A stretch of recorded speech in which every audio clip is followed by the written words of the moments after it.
The wind in Rio Seco did not blow so much as it scoured.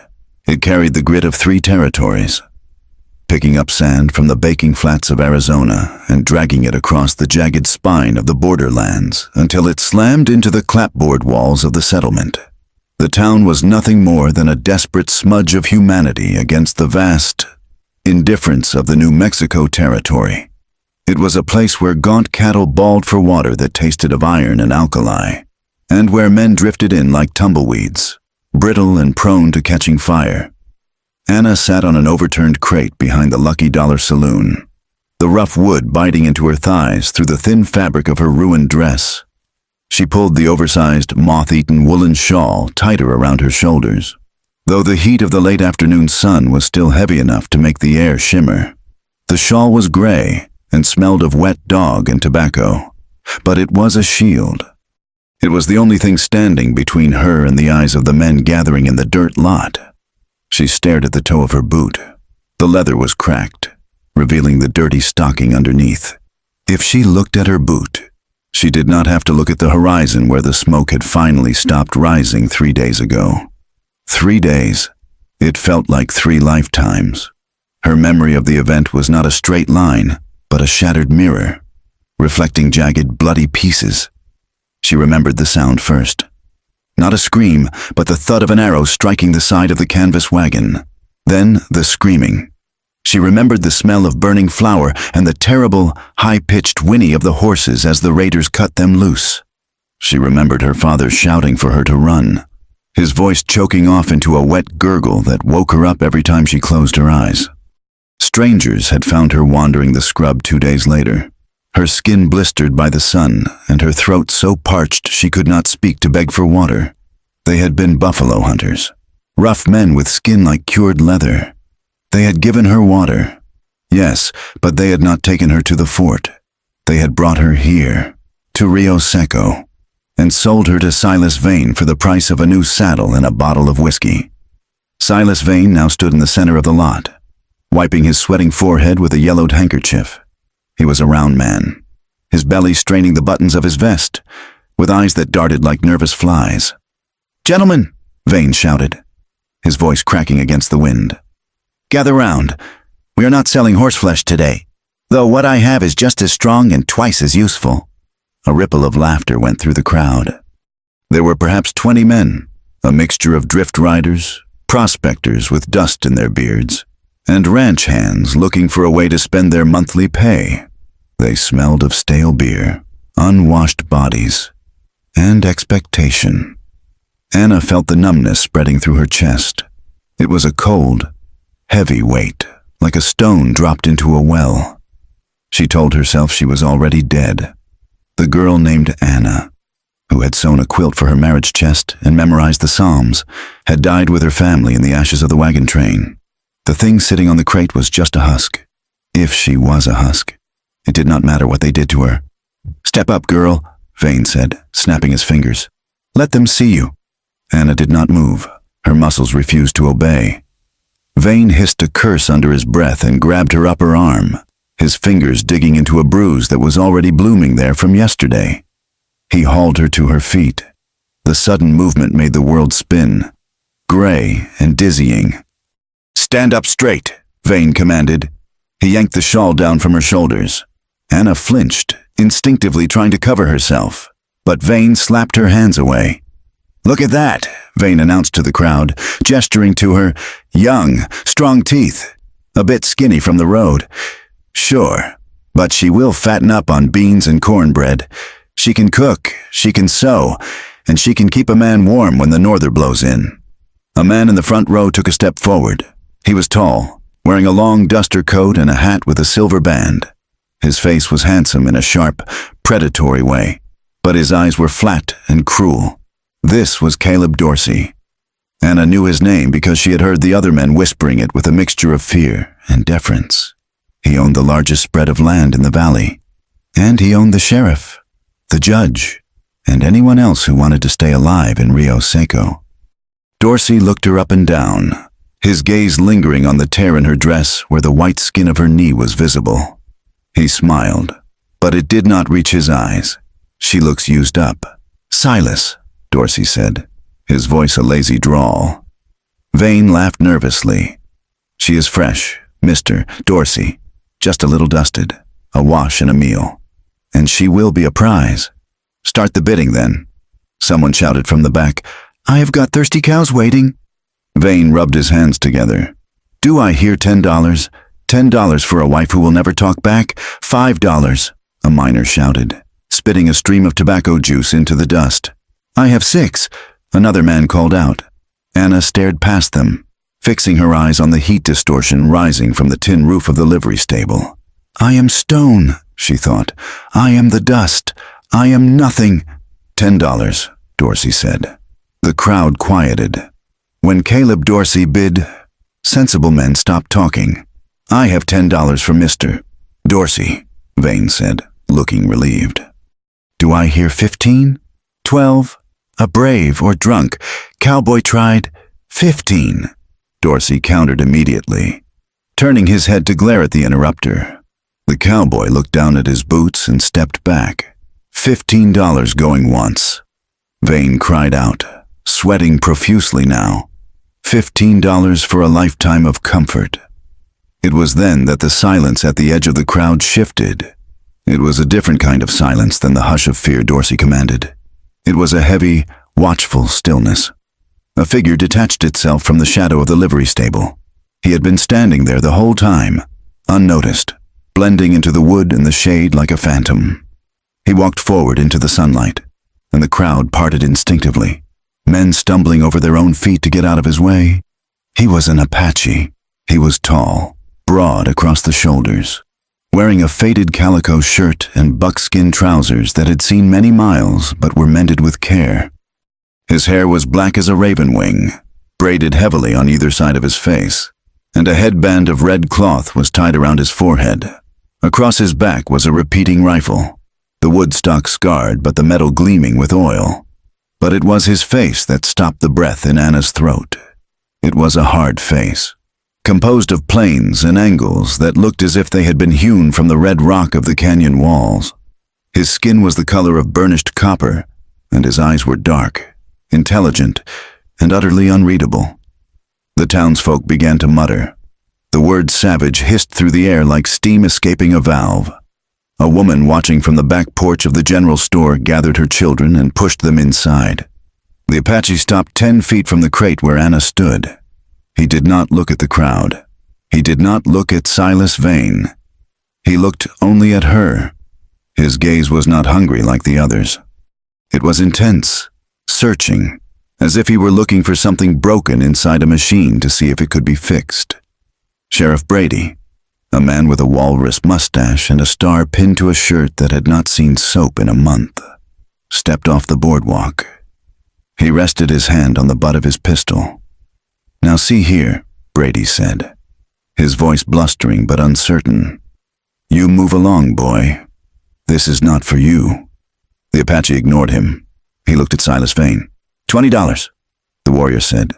His English was accented, the vowels flattened and hard, but it was clear. The sound of his voice was deep, resonating in the sudden vacuum of the lot. Vane blinked, his mouth opening and closing like a landed fish. You, what? $20, the Apache repeated. Gold!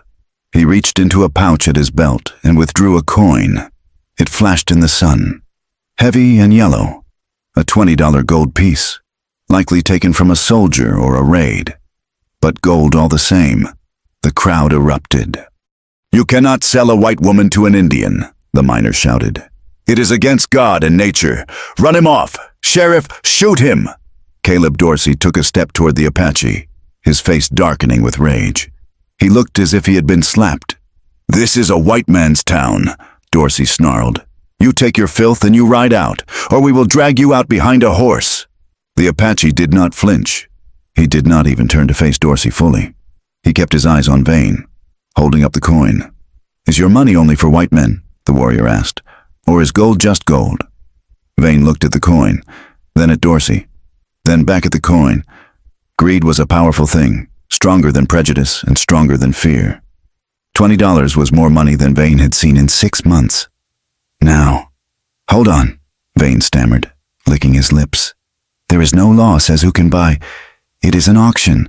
Highest bidder takes the lot. You sell her to him. Silas. And you are a dead man, Dorsey threatened, his hand hovering near his gun. Sheriff Brady stepped between them.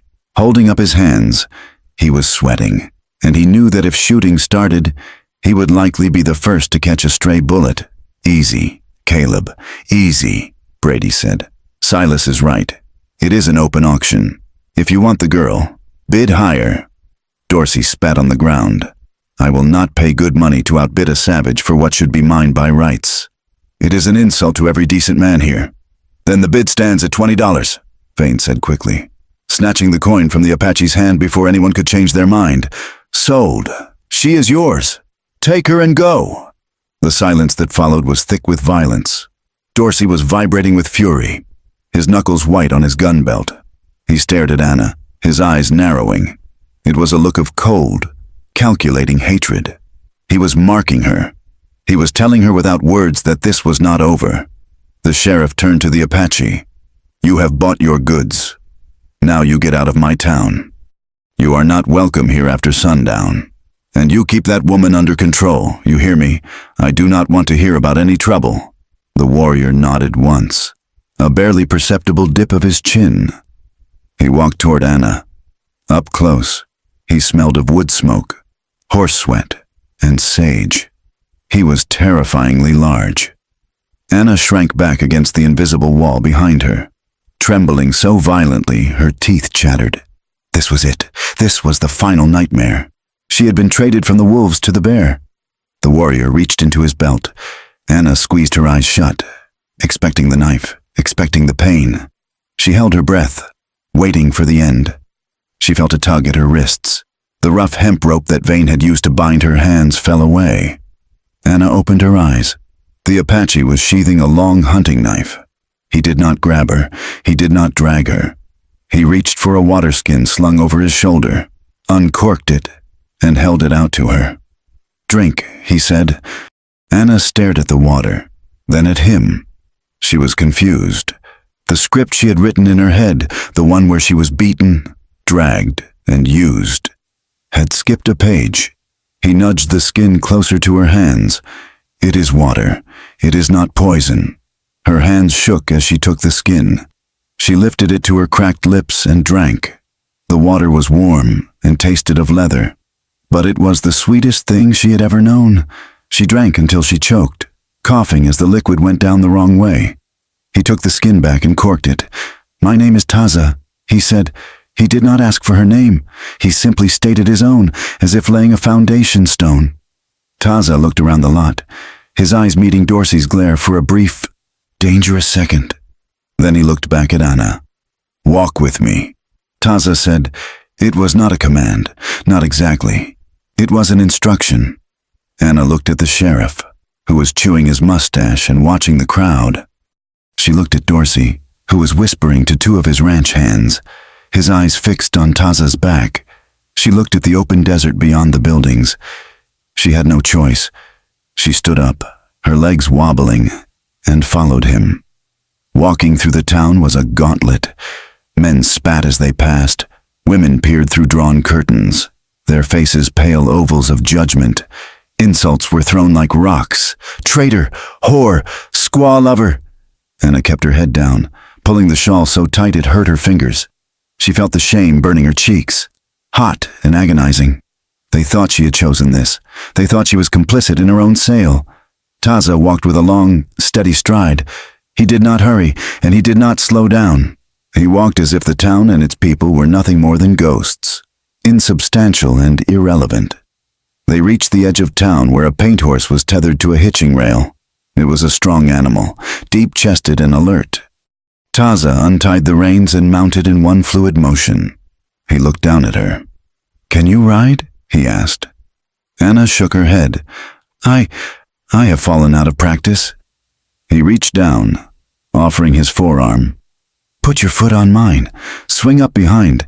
She hesitated. To touch him was to cross a line she had been taught never to cross. To touch him was to accept that she belonged to him. But Dorsey's men were stepping off the porch of the saloon, their spurs jingling. She gripped Taza's forearm. It was hard as iron. She stepped onto his moccasined foot and swung her leg over the horse's rump, settling awkwardly behind the saddle. "Hold the belt," Taza said. She reached around his waist, her fingers gripping the worn leather of his gun belt. She could feel the heat of his body through his shirt. It was a terrifying proximity. Taza clicked his tongue, and the horse moved forward, breaking into a trot as they left the last sagging building of Rio Seco behind. They rode in silence for hours. The sun began to dip toward the jagged purple line of the western mountains, painting the sky in bruises of violet and blood orange. The wind grew colder, biting through Anna's thin dress. She shivered, pressing her face against Taza's back to escape the grit, then pulling away, remembering what he was. She was riding with an Apache, the bogeyman of every story told around the wagon fires, the monster who stole children and burned settlements. And yet, he had given her water. He had cut her bonds. They did not stop until the stars were thick and bright above them. Vast clouds of silver dust scattered across the black. Taza guided the horse into a small canyon where a shallow overhang of rock offered shelter from the wind. He dismounted and helped her down. Her legs were numb and cramped, and she nearly collapsed when her boots hit the sand. He steadied her with a hand on her elbow, then released her immediately. "Gather wood," Taza said, "small sticks, dry." Anna obeyed automatically. It was something to do. It was a task that kept her from thinking. She scrabbled around in the dark, finding dried mesquite branches and dead sagebrush. Taza built a small fire, striking a spark with flint and steel. The flames caught, growing into a cheerful, crackling comfort that pushed back the immense, terrifying dark. He produced a strip of dried meat and a hard biscuit from his saddlebags, breaking them in half and handing her a share. "Eat," he said. Anna sat on a flat rock near the fire, holding the food. She was starving, but her stomach was knotted tight. She looked at him across the flames. The firelight danced on his face, softening the harsh angles, making him look less like a statue and more like a man. He ate slowly, his eyes scanning the darkness beyond the ring of light. He was always watching. "Why?" Anna asked. Her voice was a croak. She cleared her throat and tried again. "Why did you buy me?" Taza finished chewing and swallowed. He took a sip from the water skin before answering. He looked at her, and for the first time, she saw something behind the obsidian wall of his eyes. It was not pity. It was a deep, weary recognition. "I saw their eyes." Taza said, "The man in the coat, the fat one." "Dorsey," Anna whispered. Taza nodded. "That one. He has a sickness in his spirit. If he had taken you, he would have broken you into pieces just to see how you looked on the inside." Anna shuddered, wrapping her arms around herself. "But you—" Anna trailed off. "You are." "I am Apache." Taza finished for her. "Yes, and you think I bought you to be a slave, to carry my wood and scrape my hides." Anna did not answer. That was exactly what she thought. Taza tossed a twig into the fire. "In the town, you are my wife," he said quietly.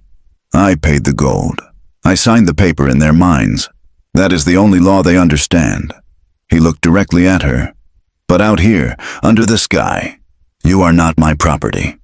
Anna frowned, the confusion knitting her brow. "Then what am I?" Taza leaned back, resting his arms on his knees. "You are a life," he said. "I could not ride away and leave a life to be eaten by wolves." He said it simply, without boasting, as if spending $20 in gold, a fortune, to save a stranger was the only logical course of action. But $20. Anna said, "That is so much money." "Money is metal," Taza said, shrugging. "Metal does not bleed." He stood up and moved to his saddle, pulling off a heavy wool blanket. He tossed it to her. "Sleep," he said. "We ride early. Dorsey will not let the insult stand. He will come, or he will send men. We must be deep in the Badlands before noon." Anna caught the blanket. It was scratchy and smelled of horse, but it was thick and warm. She wrapped it around herself, lying down on the hard earth on the opposite side of the fire. Taza sat with his back to the rock wall. his rifle across his lap. He did not lie down. He tipped his hat brim low, but Anna knew he was not sleeping. She watched him through the flames.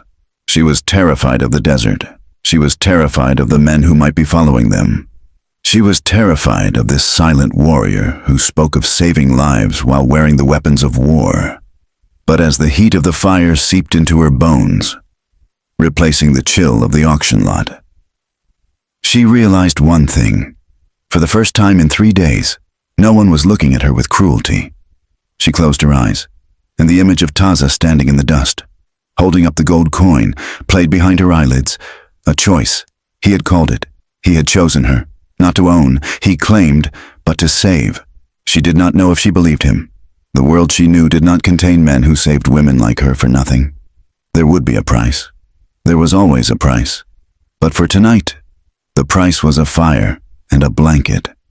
"Thank you," she whispered into the darkness. So soft, she was sure he could not hear. The wind howled outside the canyon, lonely and cold, but the fire held its ground. Taza did not move, but the rhythm of his breathing remained steady, a quiet anchor in the spinning world. Anna pulled the blanket up to her chin, and finally, exhaustion pulling her down like a dark tide, she slept. Dawn broke over the high desert not with warmth, but with a pale, bruised light that offered no comfort against the biting chill. The air was thin and sharp, tasting of frost and dry sage. It was a silence so absolute that the snap of a twig sounded like a gunshot. Taza was already moving before the first gray light touched the horizon. He moved with an economy of motion that Anna, watching from beneath the rim of her scratchy wool blanket, found unnerving. He did not stumble or yawn. He simply transitioned from stillness to action as if he were a part of the landscape waking up. He kicked dirt over the embers of their small fire, extinguishing the last meager source of heat. "Get up," Taza said. His voice was low, a rumble that seemed to vibrate in the ground. "We must move." Anna sat up, her muscles screaming in protest. The cold air slapped her face, waking her instantly from the fitful, nightmare-ridden doze she had managed. She pulled the blanket tighter, her fingers numb. "Why?" she asked, her voice raspy. "Dorsey will not sleep late." Taza answered. He was busy saddling the horses, his hands working the leather straps with practiced speed. His pride is wounded. A man like that feeds on his anger. He will be tracking us by now. The name Dorsey sent a jolt of adrenaline through her that chased away the morning sluggishness. She scrambled to her feet, the oversized shawl slipping from her shoulders. She felt exposed in the ruined dress, the fabric torn at the hem and stained with the grime of the auction lot. It was a badge of her humiliation, a garment that marked her as a victim. Taza turned from the horses and walked toward her. In his hands, he held a bundle of cloth. He shoved it into her arms. "Put these on," he said. Anna looked down at the bundle. It was a pair of canvas trousers, a flannel shirt that had been washed so many times the pattern was a ghost of a plaid, and a heavy canvas coat.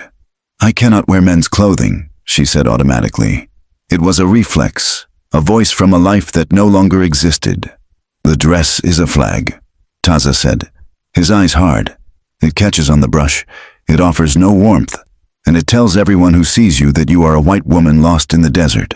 If you want to survive, you wear the trousers." He pointed to a large boulder a few yards away. "Change behind the rock. I will watch the ridge."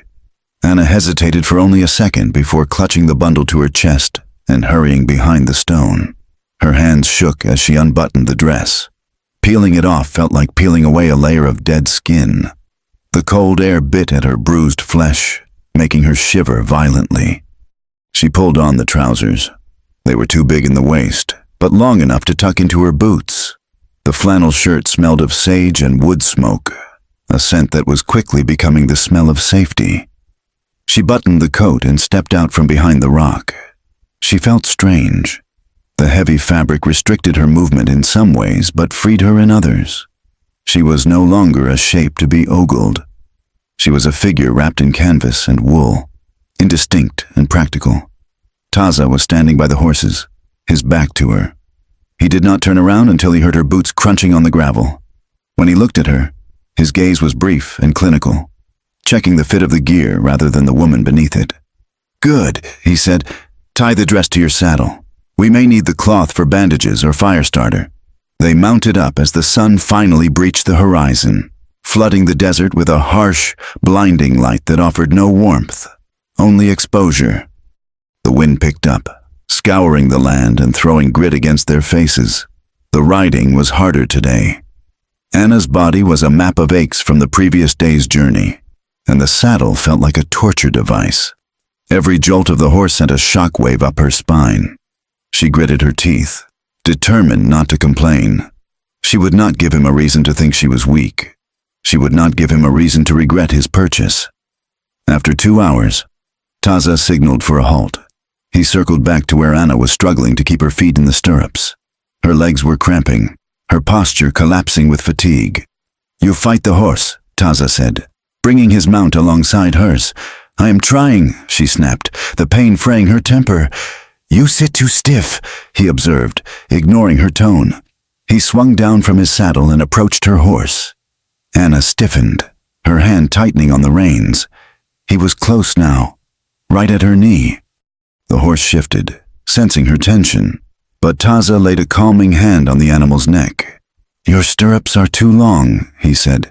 "You are reaching for them. It makes you bounce." He reached for the leather strap of her left stirrup.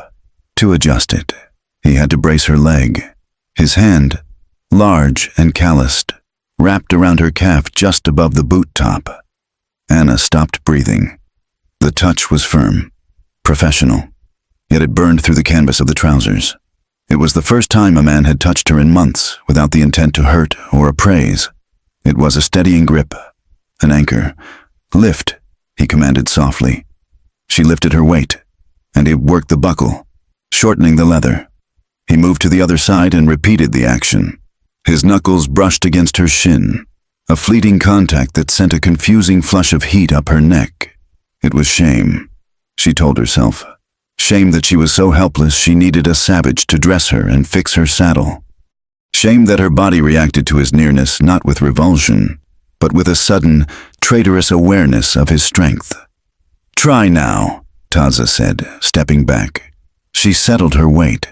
The shorter stirrups allowed her to stand slightly in the saddle, absorbing the horse's movement with her knees rather than her spine. It was instantly better. "Thank you," she muttered, looking at the horse's mane. Taza swung back onto his horse. "We ride for the high country," he said, pointing toward the distant, jagged peaks that looked like teeth biting into the sky. "Where are we going?" Anna asked. "To the stronghold," he answered, "where the water runs cold and clear. My people are there." "Your people," Anna repeated, the fear creeping back into her voice. "Will they accept me?" Taza looked at the mountains, his expression darkening. "The army chases us. The settlers steal our water. We are pushed into the rocks like lizards. My people are angry. Anna, they have bled much. You are white. That is enough for many of them to hate you. Then why take me there?" she demanded. "Why not leave me at a fort? Because the fort is where Dorsey will look." Taza said, "And the soldiers—" He paused, his jaw tightening. "The soldiers are not always saviors. In the mountains, the army's reach is long, but it is not endless. It is the only place I can guarantee you will not be sold again." He kicked his horse forward, ending the conversation. Anna followed, the ominous weight of his words settling on her shoulders. She was riding away from the world of white men, which wanted to use her, toward a world of Apache, who might want to kill her. She was suspended between two hatreds, with only the broad back of the warrior ahead of her as a shield. By midday, the heat was a physical hammer. They stopped at a dry arroyo, a twisting scar in the earth filled with dusty mesquite and sharp-bladed yucca. The wind howled through the narrow channel, a lonely, hollow sound. Taza dismounted and began to walk slowly along the dry creek bed, his eyes scanning the ground. He motioned for Anna to join him. "Look," he said, pointing to a patch of cracked mud that looked no different to Anna than the miles of cracked mud they had already crossed. "What am I looking for?" she asked. squinting against the glare. "Here," he said, tracing a faint depression with his finger. "A coyote walked here this morning. And here, a beetle." He walked further, stopping near a cluster of rocks where a scraggly willow tree clung to life. He knelt and began to dig with his knife. The earth was dry on top, but a few inches down, the soil turned dark. He scooped out a handful of wet sand and waited, slowly, agonizingly. A small pool of water began to seep into the hole. "The land speaks," Taza said quietly, looking up at her. "You see only emptiness. You see death. But the land is alive. It hides its gifts, but they are there for those who know how to ask." He cupped his hands and drank, then gestured for her to do the same. The water was muddy and tasted of earth, but it was cool. Anna wiped her mouth with her sleeve. "You talk as if the land is a person." "It is," Taza said. "It is the mother of all things. The white men. They fight the land. They try to beat it into a shape they like. They put up fences and curse the wind. That is why they die here.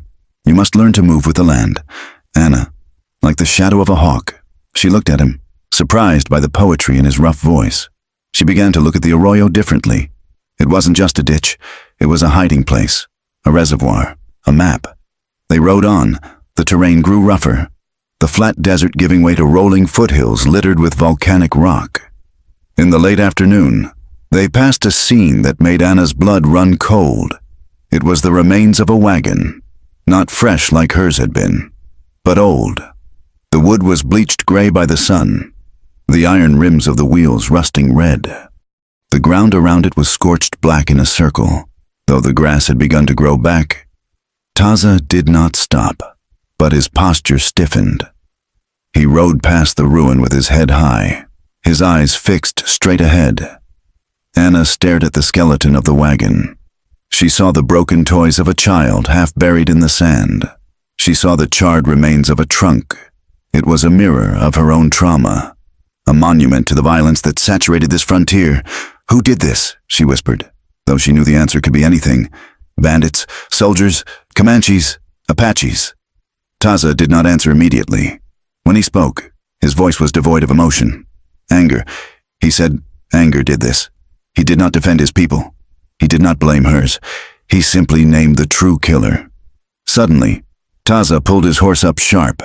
He held up a hand, signaling for silence. He turned his head, listening to the wind, his eyes narrowing as he scanned the horizon behind them. Anna watched him, her heart hammering against her ribs. "What is it?" He pointed.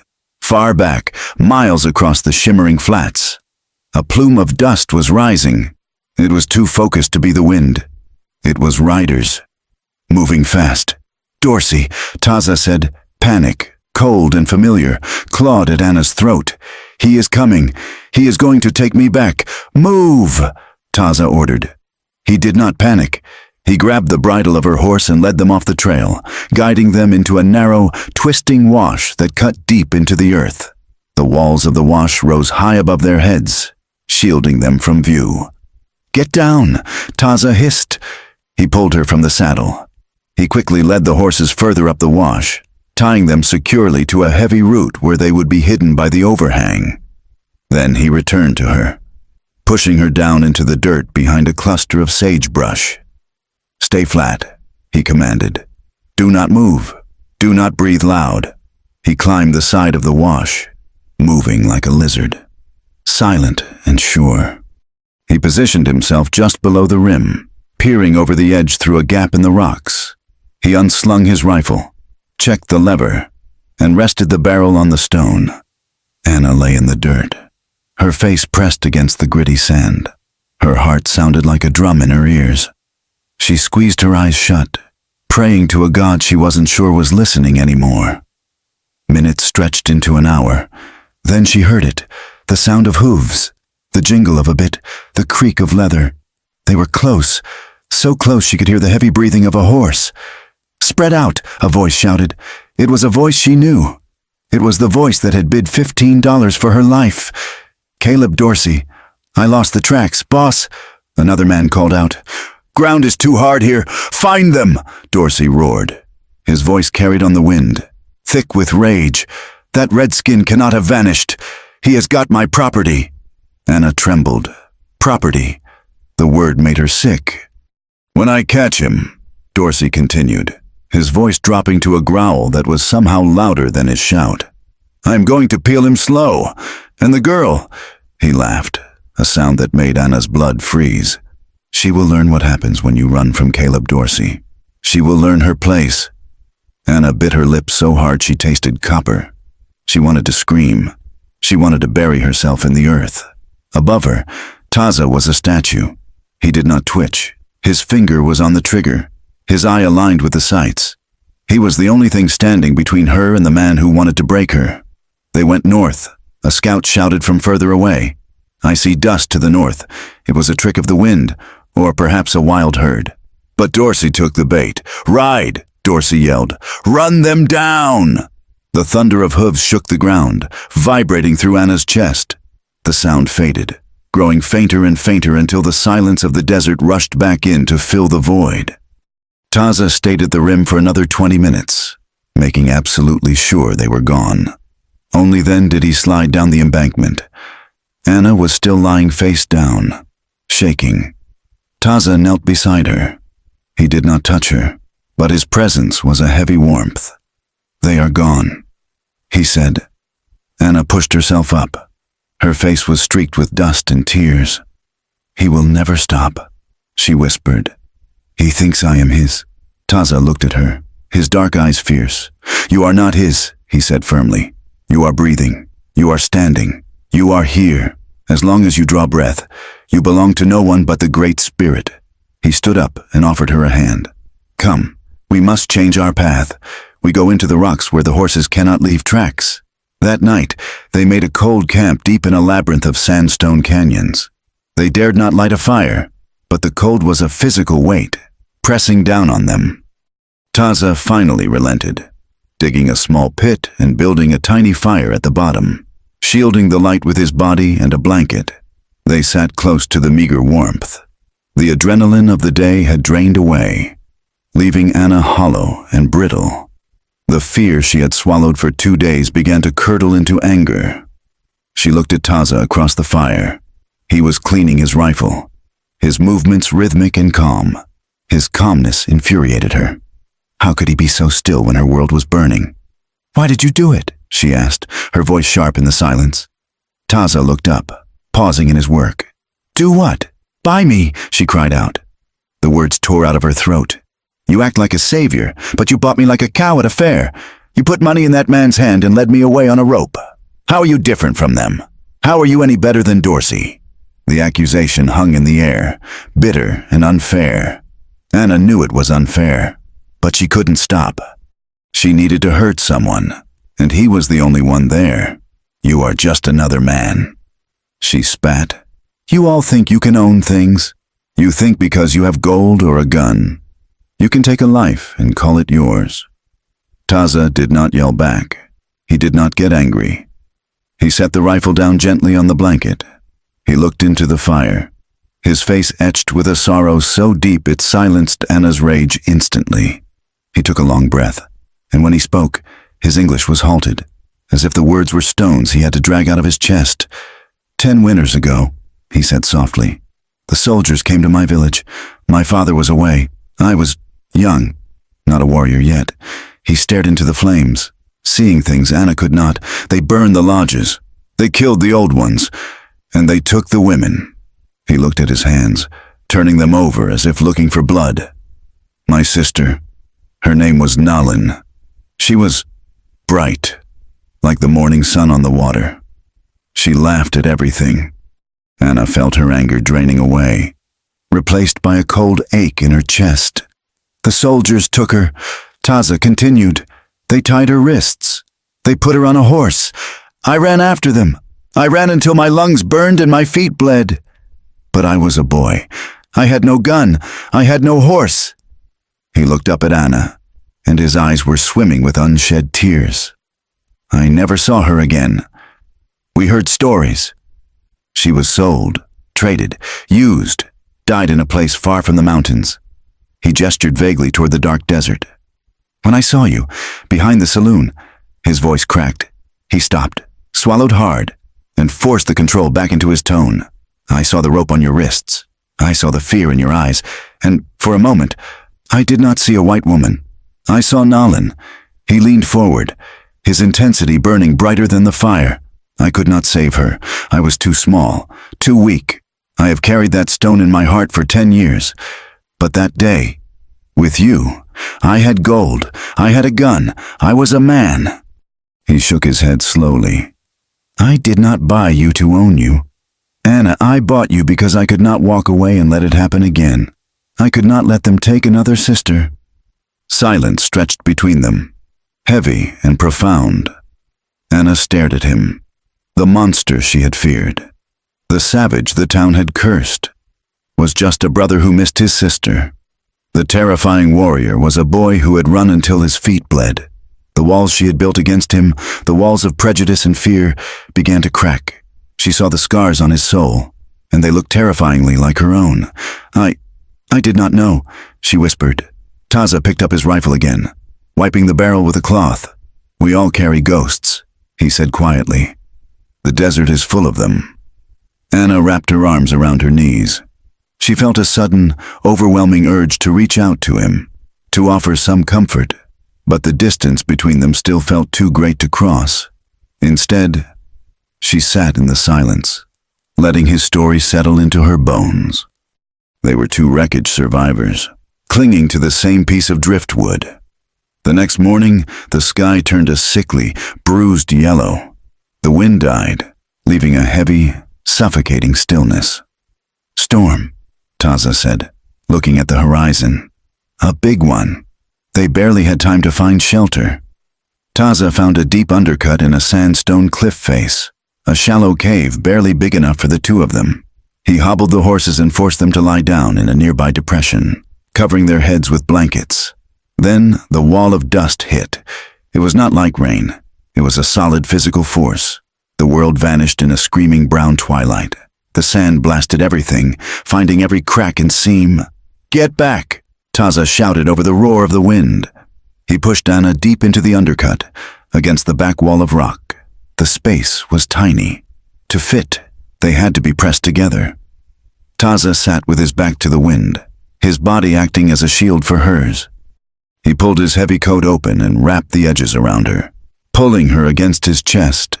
Keep your head down. Cover your mouth. Anna buried her face in his shirt. The dust swirled around them, choking and thick. It was dark, hot, and terrifying. She could feel the grit in her teeth, in her eyes. She clung to him. It was instinct. He was the only solid thing in a dissolving world. She could feel the hard wall of his chest, the slow, powerful beat of his heart against her cheek. His arms were braced on either side of her, boxing her in, protecting her. The storm raged for hours. Time lost its meaning. There was only the wind, the dust, and the heat of his body. In the cramped darkness, the dynamic shifted. The fear of the storm began to recede, replaced by a sharp, electric awareness. She was pressed against the length of him. She could feel the muscles in his thighs, the rise and fall of his breath.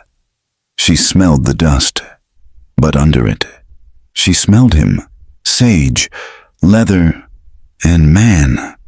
Taza shifted slightly to block a gust of sand, and his cheek brushed against her hair. He froze. Anna lifted her head slightly. Their faces were inches apart in the gloom. She could see the whites of his eyes, the dust coating his eyelashes. The air between them seemed to vibrate. It wasn't just survival anymore. It was raw, sudden, and terrifyingly intimate. The desire punched through her panic, shocking her. She wanted him to hold her tighter. She wanted to bridge the gap that remained. Taza looked at her. His gaze dropped to her lips, then snapped back up to her eyes. His breathing hitched, the rhythm breaking for the first time. He did not move away. He did not apologize. He held her gaze, and in that look, everything was stripped bare. No white, no Apache, just a man and a woman in the dark. For a long moment, neither of them moved. The tension was a pulled bowstring. If he leaned in, if she lifted her chin, but the weight of their worlds held them back. The memory of the auction. The memory of his sister. The memory of her husband. Taza swallowed hard and looked away, pressing his cheek against the rock wall. "Sleep," he rasped, his voice rougher than the sand. "The storm will pass." Anna lowered her head back to his chest, but she did not sleep. She listened to his heart beating, fast and hard, matching the rhythm of her own. When the wind finally died and the dust settled, the silence was deafening. They stepped apart awkwardly, brushing the sand from their clothes. Taza would not look at her. He busied himself with the horses, checking their eyes and nostrils. Anna stood by the cliff wall, wrapping her arms around herself. She felt cold, despite the heat. The storm had stripped away the polite fiction of their arrangement. They were no longer just traveling companions. They were two people who had been forged together in the heat of the dark. And now, in the light, they didn't know how to look at each other. "We ride," Taza said, swinging into his saddle. He did not offer his hand to help her up this time. He didn't need to, and perhaps he was afraid to touch her again. Anna mounted her horse, wincing at the stiffness in her limbs. She followed him out of the canyon, into a world that had been scoured clean. Everything looked different now. The land was sharper, the colors were brighter, and the back of the man riding in front of her seemed to draw her forward like a magnet. She was terrified of Dorsey. She was terrified of the Apaches. But mostly, as she watched Taza's silhouette against the clearing sky, she was terrified of the feeling waking up in her own heart. The climb into the Dragon Mountains was not a journey of miles, but of layers. They left the heat of the basin floor behind, trading the choking dust for air that grew thinner and sharper with every hour. The red rock cliffs rose around them like the walls of a fortress built by giants, vast slabs of sandstone stained with iron and time. The scrub pine twisted out of the rock face, gnarled and stubborn, their roots clutching at stone in a way that Anna felt in her own chest. She was tired. It was a bone-deep weariness that made her hands tremble on the reins. The men's clothing Taza had given her was durable, but it could not protect her from the bruising reality of days in the saddle. Yet, she did not complain. She watched the back of the man riding ahead of her. Taza sat his horse as if he were part of the animal's spine. He never slumped. He never seemed to tire. He was driving them toward a home she was terrified to see. Yet, the alternative, the open desert and the men hunting them, was worse. The trail narrowed, becoming a scratch of gravel along a precipice that dropped away into a blue haze of nothingness. A misstep here meant a fall that would leave no body to bury. Anna fixed her eyes on the hindquarters of Taza's horse, refusing to look down. They heard the scouts before they saw them. It was the call of a jay, sharp and scolding, repeated twice. Taza pulled his horse up instantly. He did not reach for his rifle. He simply sat, waiting. 3 men materialized from the brush and rock. They did not seem to ride out. They simply detached themselves from the landscape. They were Apache, dressed in buckskin and cloth, their faces painted with streaks of yellow and black. They were heavily armed, carrying carbines and knives, and their eyes were hard, suspicious slits under the brims of their hats. Taza spoke to them in their own tongue. His voice was low, rolling and guttural. Anna did not understand the words, but she understood the tone. It was the tone of a man stating his name and his business. The lead scout, a man with a scar running through his eyebrow, looked at Taza, then shifted his gaze to Anna. The recognition in his eyes was instant, and it was followed immediately by hatred. He spat a sentence at Taza, the words sharp and biting. He gestured at Anna with the barrel of his rifle. Taza answered calmly, but his posture stiffened. The scout rode closer to Anna. He circled her horse, his pony stepping high and nervous. He looked her up and down, his lip curling. He said a word that sounded like wet clay hitting a wall. It was a curse. She knew it in her bones. He spat on the ground, the saliva landing inches from the toe of her boot. "White witch," the scout said in broken, heavy English. "Deathbringer." Anna felt the blood drain from her face. Her hands shook violently on the saddle horn. the leather slick with her sweat. She wanted to shrink, to hide inside the oversized canvas coat. But she remembered Taza's back. She remembered the firelight and the way he had looked at her during the storm. She lifted her chin. She looked the scout in the eye. She did not speak, but she did not look away. The scout scoffed. Turning his horse back to Taza, he waved them forward with a dismissive gesture, as if he were allowing a diseased dog to enter the camp only because the owner insisted. They rode on, the 3 scouts flanking them like jailers. The camp was hidden in a high bowl of the mountains, a place where water gathered in a deep, rock-lined pool, and the wind was blocked by the peaks. It was a temporary village, a collection of wickiups made of brush and hides that looked as if they could be dismantled in an hour. Smoke curled lazily from the cooking fires, smelling of juniper and roasting meat. As they rode in, the camp went silent. Dogs barked, lean and half-wild, but the people were quiet. Women stopped their work over hides, children froze in the middle of their games. Old men smoking pipes by the fires turned their heads slowly. They were all looking at her. Anna felt the weight of their gaze like a physical pressure. It was not the leering hunger of the men at the auction. It was colder. It was a judgment born of 100 years of war, broken treaties, and massacred villages. To them, she was not a woman. She was the enemy. She was the face of the people who were starving them. Taza dismounted near the center of the camp. He walked to Anna's horse and held the bridle. "Get down," he said softly. "Do not look at the ground." Anna swung her leg over and dropped to the earth. Her knees buckled slightly, but she caught herself. She stood beside him, shoulder to shoulder. An older woman stepped forward from the largest wickiup. She was small, her skin a map of deep wrinkles, her hair streaked with gray and white. She wore a dress of heavy buckskin, beaded with intricate patterns. Her eyes were black obsidian, sharp and intelligent. This was Nalin, Taza's mother. Taza stepped forward and spoke to her.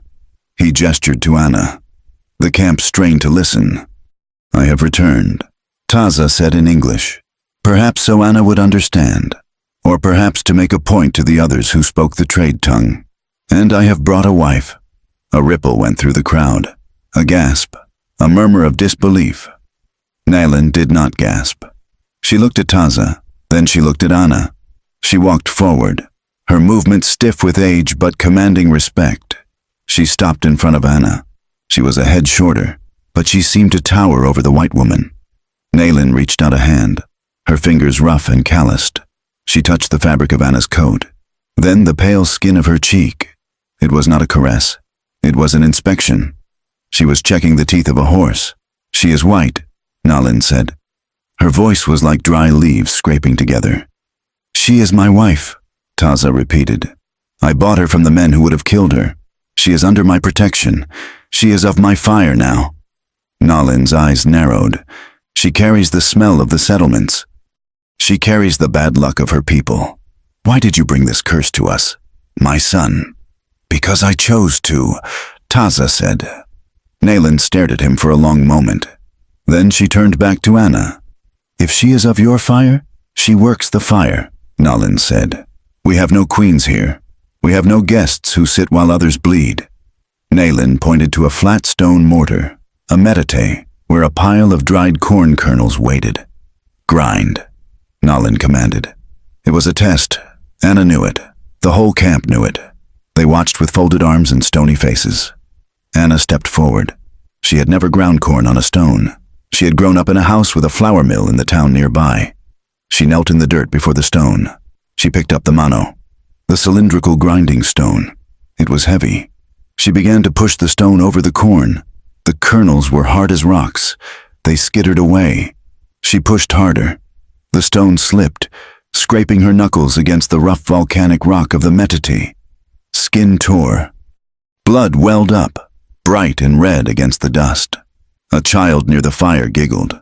Anna bit her lip. She grabbed the stone again. She pushed. She ground. Her shoulders burned. The movement was awkward, inefficient.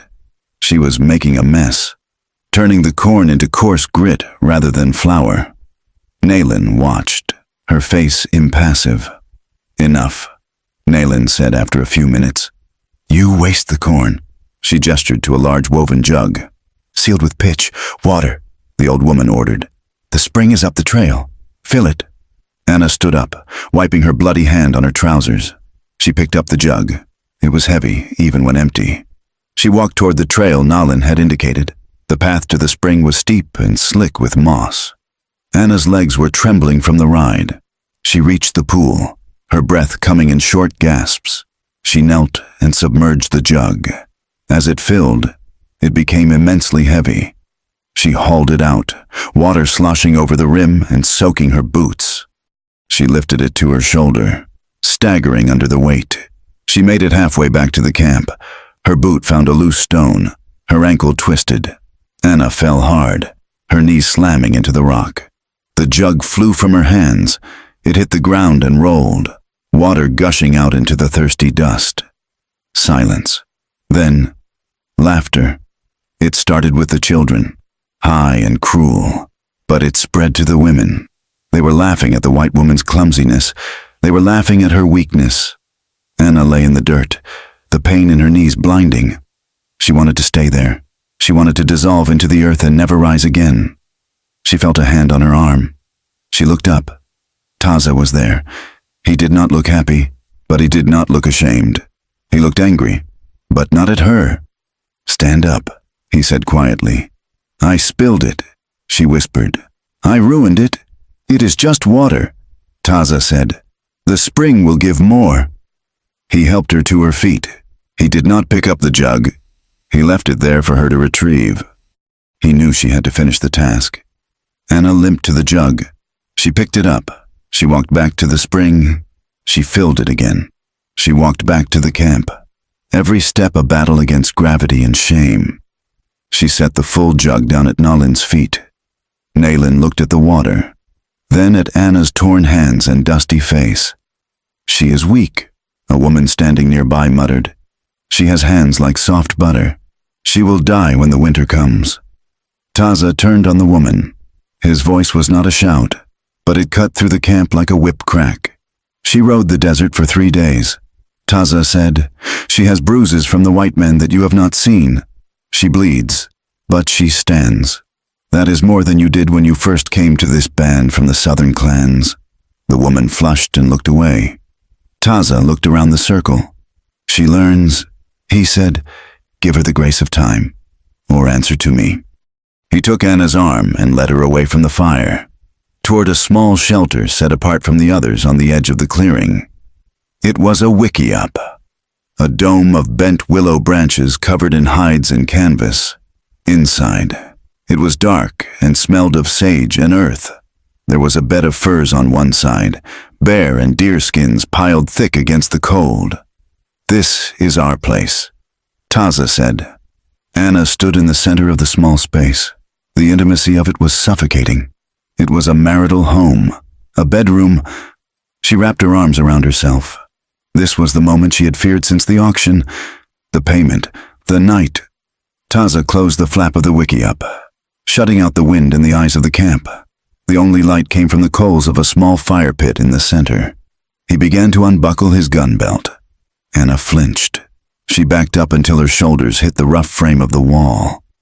Taza paused. He looked at her, seeing the terror in her eyes. He saw the way she braced herself, as if preparing for a blow. He hung the belt on a branch. He took off his heavy coat. Sleep, he said. He pointed to the furs. Anna stared at him. Where will you sleep? Taza took a blanket from a pile and laid it on the ground on the opposite side of the fire pit. Near the door. Here, he said, but, Anna stammered. I am your wife. You paid for me. Taza sat down and began to pull off his moccasins. He did not look at her. You are my wife, he said, but you are not a thing. I do not take what is not given. He lay down and turned his back to her. Anna stood there for a long time, her heart pounding. She looked at the furs. They looked soft, warm. She looked at Taza's back. Slowly, carefully, she sat down on the furs. She did not take off her boots or her coat. She curled into a ball, watching him. He did not move. He did not speak. The wind moaned outside, tearing at the hides, but inside, there was only the sound of the fire popping. Anna slept, but it was a light, fragile sleep. Days turned into a week. The camp remained a hostile place, a circle of cold shoulders and whispered insults. Anna worked until her body ached. She hauled water until her shoulders calloused. She scraped hides until her fingers were raw. She ignored the snickers. She ignored the spit. Taza was often gone during the day, hunting or scouting with the men, but at night, he returned to the wickiup. He brought her the best cuts of the meat. He fixed her boots when the soles began to separate. But he did not touch her. He kept to his side of the fire. A silent guardian. One evening, the air was particularly cold. Taza had brought in a new buffalo robe, heavy and thick. "Put this on the bed," he said. "The frost will be hard tonight." Anna nodded. She turned away from him to change out of her work shirt, which was stiff with sweat and grime. She thought he was looking at the fire. She unbuttoned the shirt and let it slide off her shoulders. She wore a thin camisole underneath, the fabric threadbare. Taza made a sound. It was a sharp intake of breath, like a man who has been punched. Anna froze. She pulled the shirt back up quickly, clutching it to her chest. She turned around. Taza was staring at her. He was staring at her back. He stood up. He crossed the small space in 2 strides. Anna shrank back, terrified by the look on his face. His eyes were burning with a dark, terrible fire. His jaw was clenched so tight a muscle jumped in his cheek. "Turn around," he said. His voice was a growl. "No," Anna whispered. "Please, turn around," he repeated. He reached out and took her shoulder. He turned her. He pulled the shirt down from her shoulders again. The air hit her skin. She shivered. Taza stared at the scars. They were old, but they were ugly. Thick, raised welts crisscrossed her back. Marks of a belt, marks of a whip. The legacy of a stepfather who believed that sin could be beaten out of a child, and later, of a husband who believed a wife was a possession to be disciplined. Taza reached out. His hand hovered over the skin, trembling slightly. "Who?" he asked. The word was a knife. "Men," Anna whispered, tears stinging her eyes. "White men, good men, Christian men." Taza let out a breath that was half sigh, half snarl. He stepped back. He looked at the roof of the wickiup, his hands opening and closing into fists. "They call us savages," he said to the darkness. "They call us animals because we kill to survive. But we do not do this. We do not beat our women. We do not carve our hate into the skin of those we claim to love." He looked back at her. The anger in his eyes was gone, replaced by a sorrow so profound it broke Anna's heart.